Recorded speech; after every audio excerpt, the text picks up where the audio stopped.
Сәлеметсіздер ме? Мен Байменин Алтынай Тоқтар қызы, Ақмола облысы, Бурабай ауданы, Шүшес қаласы, нөмір 6 орта мектебінің қазақ тілі мен әдебиет пән мұғалімімін. Еңбек өтілім 14 жыл. 4-ші Г сыныбы тұсаукесер жыры. Сабақты бастамас бұрын шаттық шеңберіне оқушыларды шақырамын. Мен саған денсаулық тілеймін. Рахмет. Мен саған жақсы тілеймін. Рахмет. Мен саған жақсы баға тілеймін. Рахмет. Мен саған жақсы күн тілеймін. Рахмет. Мен саған жақсы дос тілеймін. Рахмет. Мен саған жақсы оқу тілеймін. Рахмет. Мен саған сәттілік тілеймін. Рахмет. Мен сізге жақсы оқушы тілеймін. Керемет, жақсы, рахмет. Балалар, ал мен сіздерге бүгінгі күнге тамаша күн тілеймін сіздерге. Керемет, жақсы. Ары қарай оқушылардың тіл дамыту аясында мен оқушыларға сауалнама жүргіземін. Мысалы, Антон, сен нешінші сыныпта оқисың? Мен 4-ші сыныпта оқимын. Сен сүйікті ертеген қандай? Мен сүйікті ертегім мысыр, қатен және түлкі. Сен көңіл-күй қандай? Көңіл-күйім жақсы. Қазір қандай жыл мезгілі? Қазір күз мезгілі. Бүгін ары қандай? Бүгін ауа тамаша. Бүгін қай күн? Бүгін сәрсенбі күн. Қазір қандай ай? Қазір қандай? Қазір қараша ай. Жақсы, керемет, рахмет балалар. Енді орындарыңызға өтіңіздер. Үй тапсырмасын тексеру үшін мен оларға шығармашылық қабілеттерін ұштау үшін ертегіні бергем. Үй тапсырмасына түлкі, әтеш, мысық ертегісін бергем. Және үй тапсырмасына жаңа сөздерді жаттауға берген едім. Жаңа сөздерді қаншалықты жаттағандығын білу үшін мен оларға карт ойынын ұсынамын.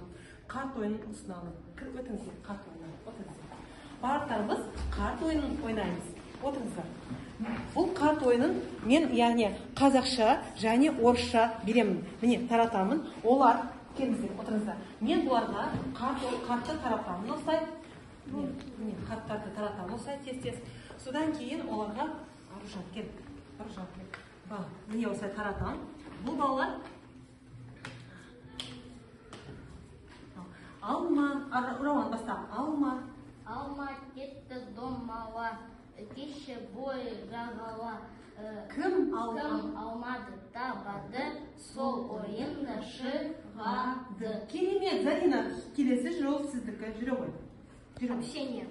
Обещание. Айтам. Антон, келе. Уәде. Молодец, уәде. Келесі Антон, лақтыра ғой. Давным-давно. Керемет, тамаша. Окно. Кошка. Мысық. Звать. Шакарон. Бақша. Жақсы, жеткілікті. Мен осы балаларға осындай бағалау парағын таратамын. Осы бағалау парағында үй тапсырмасын тексеру, карт ойыны және үй тапсырмасын тексеру, осындай жұмыстар жүргізіледі. Әр балаға осылай смайликпен өздері сабақтың соңында таратады. Жақсы, отырыңыздар. Енді сіздерге азғана шығармашылық қабілеттерін ұштау аясында оларға ертегі берген едім. Сол ертегіні тамашалаңыздар. Келіңіздер, ертегіні қояйық. Автор келе ғой. Жақсы. Автор оқылса. Жақсы. Ертеде мүшікпен әтеш дос болыпты. Жой күні мүсік жаманға кетеді. Әтеш, сен терезені ашпа, айналада түлкі жүр. Дейді мысық. Жақсы, терезені ашпаймын, уәде беремін. Дейді әтеш. Бірақ бұлай әдісін үмітіп кетеді. Бір кезде түлкі терезеге келіп бұлай дейді. Әтеш, терезеге қарашы, мен саған бұршақ берейін. Шыдамсыз әтеш бұршақ жегісі келеді. Терезені ашып бұршақты алғысы келеді. Осы кезде түлкі әтешті ұстап орманға алып кетеді. Мысық үйге келсе, әтеш үйде жоқ екен. Әтеш, сен қайдасың? Жақсы, жеткілікті. Отыра қойыңыздар. Орындарыңызға сабақты кері байланысқа шығу үшін мен бұларға осындай смайликтарды қойып қоямын. Көңіл күйім жақсы, көңіл күйім жоқ деген сияқты смайликтарды таратып, осы жерден өздері таңдап алады. Міне мына жерге көңіл күйлері жоқ деген смайлик болады. Міне осы жерден сабақтың соңына қарай өздері кері байланысқа шығып отырады. Олай болса, балалар, қазір біз сіздермен үй тапсырмасына жаңа сабақ кезеңіне өтейік, балалар. Бүгінгі сабағымыздың тақырыбы тұсаукесер жыры, балалар. Қазақтың салт дәстүрі тұсаукесер жыры. Бүгінгі сабағымыздың мақсаты қарама-қарсы мағыналы сөздерді және табу, сөйлеу барысында оны қолдану, мәтінді іштей түсініп, қажетті ақпаратты тауып, шолып, белгі қойып отыру. Келесі жаңа сөздермен танысып қояйық, балалар. Міне осы жаңа сөздерді мен осылай аудармасымен емес, осылай көрсетіп қана көрсетем. Ол қазақтың тән әдет-ғұрыпта соған байланысты. Содан кейін уақытты үнемдеу үшін мен бұлай сөздерді басып шығарамын, оқушыларға осы сөздерді таратамын. Міне осылай таратып береді балаларға, өздері таратып, сөздіктеріне жабыстырып қойыңыздар. Жақсы. Олай болса, бағыттарымыз 90-шы бетті ашамыз. 90-шы бетті ашамыз. Жаңа сөздер, қане қайталатамын, оқушыларды бірге өздері қайталайды. Міне тұсаукесер туралы несін көрсетеміз. Олай болса, бағыттарымыз оқулықта ашайық. 90-шы бет.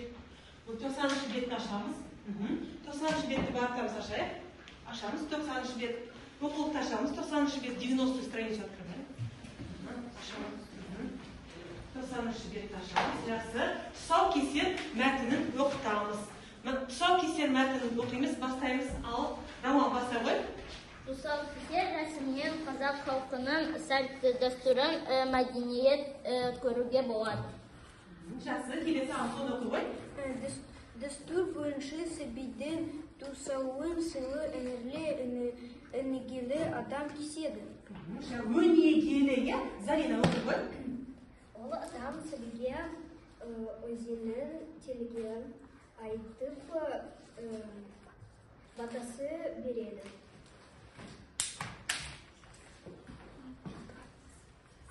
Жақсы, онда олай болса, мәтіннің артында сұрақтар бар. Вопросы есть, читай вопросы. Первый вопрос. Тұсаукесер тойында болдың ба?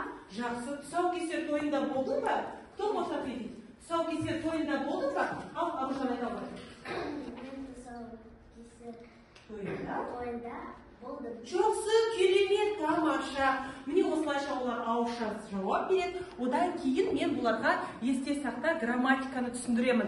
Яғни нікі, тікі деген жұрнақтардың буын үндестігіне бағынбайтын жұрнақтарды түсіндіремін. Егер де балалар түбіртін соңы А, Е, Ы, Я дыбысына аяқталса, мысалы, Розалина, түбірі. Ендеше қандай жұрнақ жалған емес? Нікі, дұрыс айтасыздар балалар. Розалина нікі. Мысалы, егер де Л, Р, Ж мынау аталған дыбыстарға аяқталса, онда дікі болады. Ал, үй, дікі. Кімдікі? Вопрос здесь задается. Кімдікі? А тут задается вопрос ненікі. Ненікі. Ал кеттік. Мынау үй ненікі? Мынау үй мысықтікі. Мынау үй ненікі? Мынау үй ненікі? Әтештікі. Жақсы балалар. Олай болса, бағыттарымыз келесі жаттығуға. Міне қараңыздар. Терезе үйдікі. Алдымен айтасыздар предмет. Содан кейін дікі заменяет родительный падеж.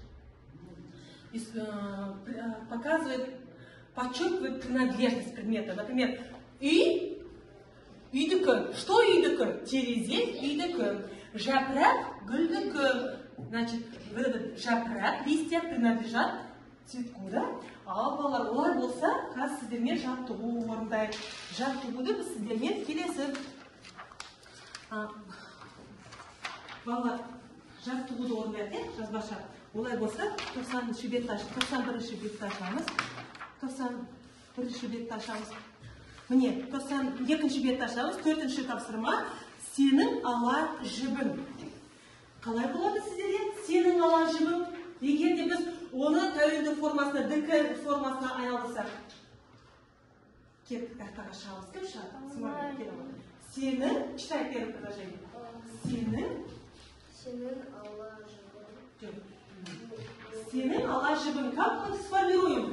Алла жіб, сені келіп отыр. Алла жіб, сені келіп отыр. Осылайша жаттығуды орнатқызамын. Яғни тәуелдік жалғау формасын нікі формасына айналдырамын. Ала жіп дегенде қазір сіздермен бәрді оны орындаймыз. Ала жіп.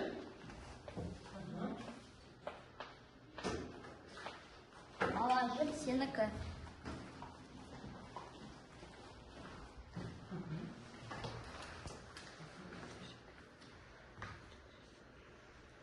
Жақсы, ікі суффиксті айналдырамыз. Нікі суффиксті.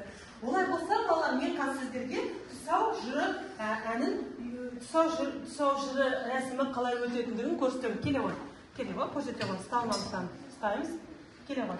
Міне осындай ала жіп деген, не пестрая нит, екі жіпті араластырамыз осылай. Содан кейін былай байлайды осылай байлайды да. Яғни, содан кейін бұның жібі мына немен, қайшымен, не болмаса пышақпен кесіледі. Былай ала жіптің осылай кесіледі. Жақсы ма балар? Олай болса, қазір барлықтарымыз сіздермен ән айтайық. 90-шы бетті ашайық. 90-шы бетті ашайық барлықтарымыз. 90-шы бетті ашамыз. Әнді дайындалайық. Барлықтарымыз ән айтамыз. Кеттік.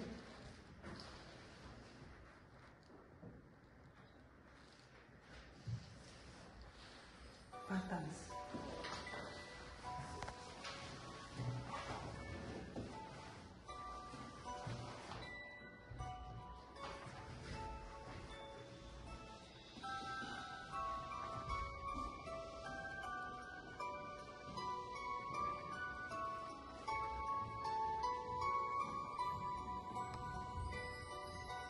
Тұсауынды кесейін, ала жіпті шешейін, құтты болсын талабын сенің.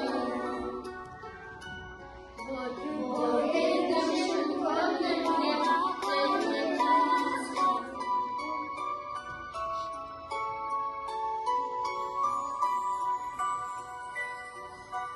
тұсауынды кесейін, ала жіпті шешейін, құтты болсын талабын сенің.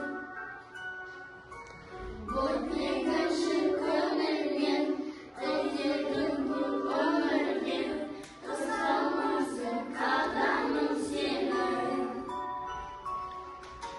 Тай-тай, балапаным қас-қас, ботақаным байқап, қадамымды бас. Айналайын тай-тай, балапаным қас-қас, ботақаным. Жақсы, балалар. Жақсы, рахмет. Ал енді өздеріңізге қалаған смайликтарды алып, өздерің бүгінгі сағаттан алған әсерлерімен бөлісерім маған қарап. Жақсы. Қарап алды